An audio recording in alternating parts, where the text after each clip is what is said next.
à toutes et à tous d'avoir choisi Al Mouridia TV pour vous informer. Bienvenue dans cette édition.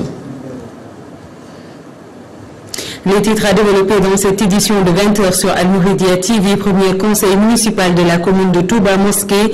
Le maire décline ses priorités. Il s'agit de l'enseignement coranique et de la santé. Recrudescence des noyades en cette période de forte chaleur et de vacances. La sensibilisation et le renforcement de la sécurité sont privilégiés.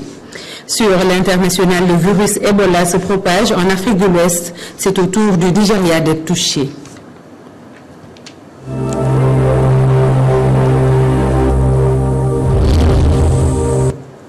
À toutes et à tous, bonsoir et bienvenue dans cette édition sur Al Mouridia TV.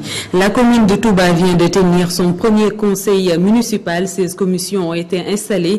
Abdoulahad Kamer de la ville décline ses priorités, l'enseignement coranique et la santé. Mohamed El Bokoum.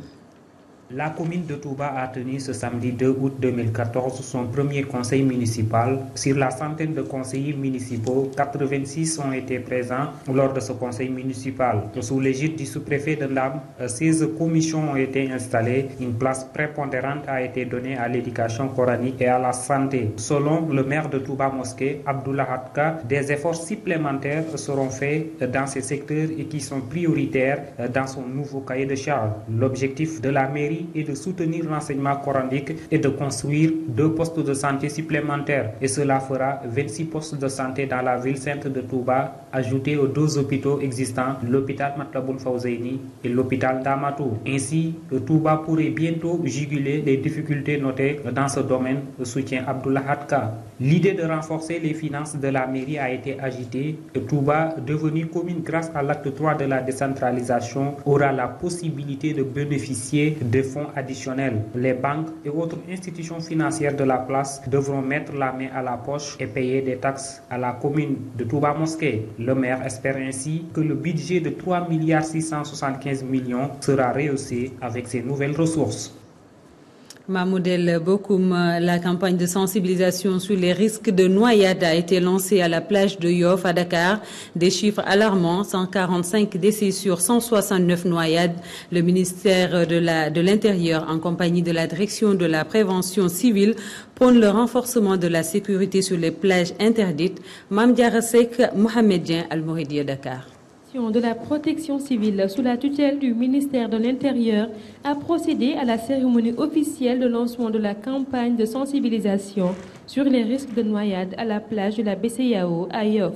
La cérémonie s'est déroulée en présence du secrétaire général du ministère de l'Intérieur et de la Sécurité publique, M. Cheikh Cissé, représentant le ministre Abdoulaye Daouda Diallo.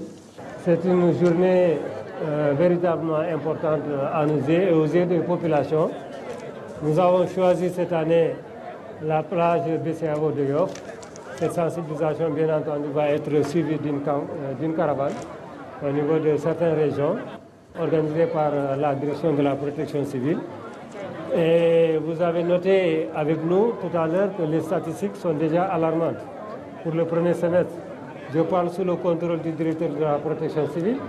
Je crois avoir noté 113 cas de décès sur 180. C'est déjà alarmant et c'est pourquoi nous avons besoin du concours de tous, des populations, des pouvoirs publics, des médias que vous constituez vraiment pour porter très loin la voix du ministère de l'Intérieur. Il faudra maintenant davantage renforcer la surveillance autour des plages interdites. Le directeur de la protection civile a énoncé certains créneaux déjà. Et je pense qu'en rapport avec les autorités administratives et les collectivités locales, la volonté sera inébranlable vraiment de lutter contre la fréquentation de ces plages interdites. La manifestation s'est tenue en partenariat avec la mairie de Dakar et celle de la commune d'arrondissement de Yoff et au cours de laquelle le représentant du ministre de l'Intérieur a visité les stands de la Brigade nationale des sapeurs-pompiers et celui du Club Modèle, une organisation qui œuvre dans la sensibilisation contre les risques de noyade. Le ministère de l'Intérieur a par ailleurs remis un lot très important de secours à la mairie de Yoff et tout ceci pour prévenir les cas fréquents de noyade durant les vacances. Sokhna Mame Diarra Seck, nous restons avec l'équipe de Dakar. Deuxième séance du procès de Karim Wade et ses co-détenus.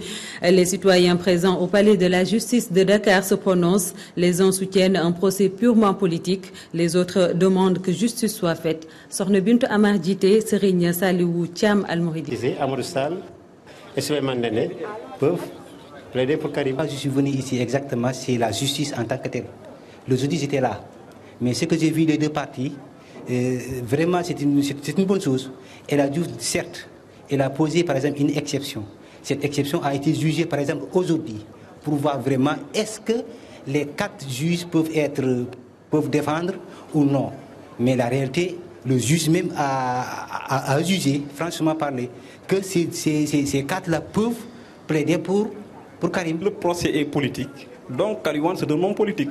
On n'a pas pris un commerçant pour venir le juger ici. C'est un homme politique, donc qu'il soit possible, le procès soit politique, mais l'essentiel que la lumière soit faite. C'est de fausses accusations. Le procès est purement politique. De fond en comble, c'est un procès politique et je peux l'expliquer. Karim est poursuivi parce qu'il est riche.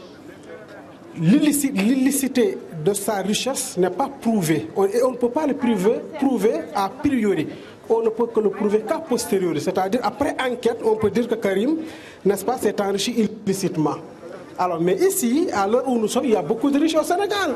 On ne peut pas poursuivre quelqu'un parce qu'il est riche. Chers amis téléspectateurs d'Al-Mouridia TV, comme vous venez de l'entendre de vous-même, ces Sénégalais qui ont assisté à ce procès depuis le jeudi dernier et également ce matin nous ont fait part de leurs impressions, de leurs attentes également. Nous ont fait part de leurs impressions, de leurs attentes également. Et on peut dire que le vœu qui revient assez souvent dans leurs propos, c'est tout simplement que justice soit faite et que la vérité soit au-dessus de tout. Al-Mouridia TV Dakar, Bintou Amar, Serigne Saliou Thiam. Sokhna Bintou Amar Djité d'Al-Mouridi Dakar, la coopération d'habitat des travailleurs de l'université Cheikh Anta Diop de Dakar et leurs syndicats tiennent une conférence de presse ce mercredi à l'UCAD 2. La rencontre portera sur le litige foncier qui les oppose aux héritiers de Feu Demba Seck. Propagation du virus Ebola après la Guinée-Conakry, le Libéria et la Sierra Leone, c'est au tour du Nigeria. La crainte au Sénégal grandit et le ministre de la Santé, Eva Marie Coll Seck, rappelle les 5 mesures préventives. Serigne Mohamedou Lamine Diouf.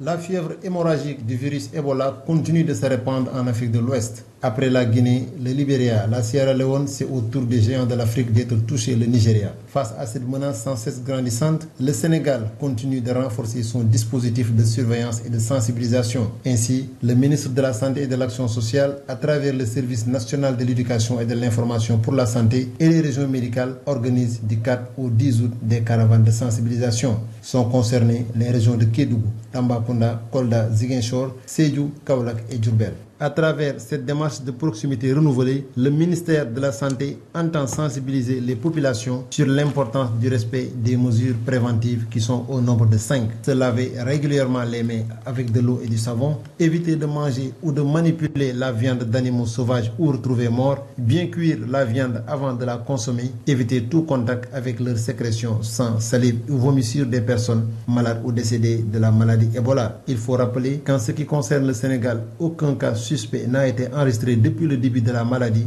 Toutefois, le ministre de la Santé, Eva Marie Coll Seck, invite les populations à plus de vigilance.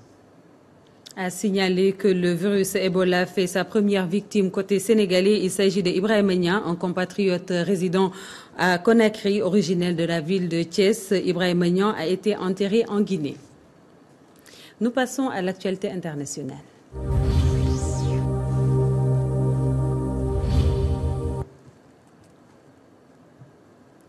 Sur l'international, l'épidémie Ebola se propage. Un médecin de Lagos a été contaminé par le virus. C'est ce dernier qui a traité le Libérien mort fin juillet de cette fièvre hémorragique. Le Nigeria est en alerte. Tous les passagers de l'aéroport de Lagos sont testés. Commerces, restaurants sont restés fermés. Turquie, les 10 et 24 août prochains, les électeurs turcs seront appelés à choisir leur président. Pour la première fois, ce scrutin aura lieu au suffrage universel direct. Donné grand favori, le Premier ministre Erdogan exprimé son intention en cas de victoire de renforcer les pouvoirs du chef de l'État et de faire passer la Turquie vers un régime présidentiel. Gaza, les soldats israéliens quittent la bande de Gaza. Ce retrait a débuté ce matin. Des entrées en vigueur d'un cessez-le-feu qui doit durer 3 jours. L'armée reste cependant déployée, mais en dehors de la bande de Gaza, le Hamas et l'État hébreu ont accepté hier la proposition égyptienne d'une trêve de 72 heures.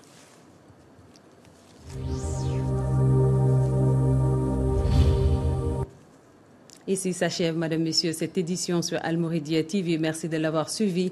La rédaction vous donne rendez-vous demain pour le Wolof et le français. Avant cela, nous remercions toute l'équipe qui a participé à ce 20h. Au revoir. Le journal.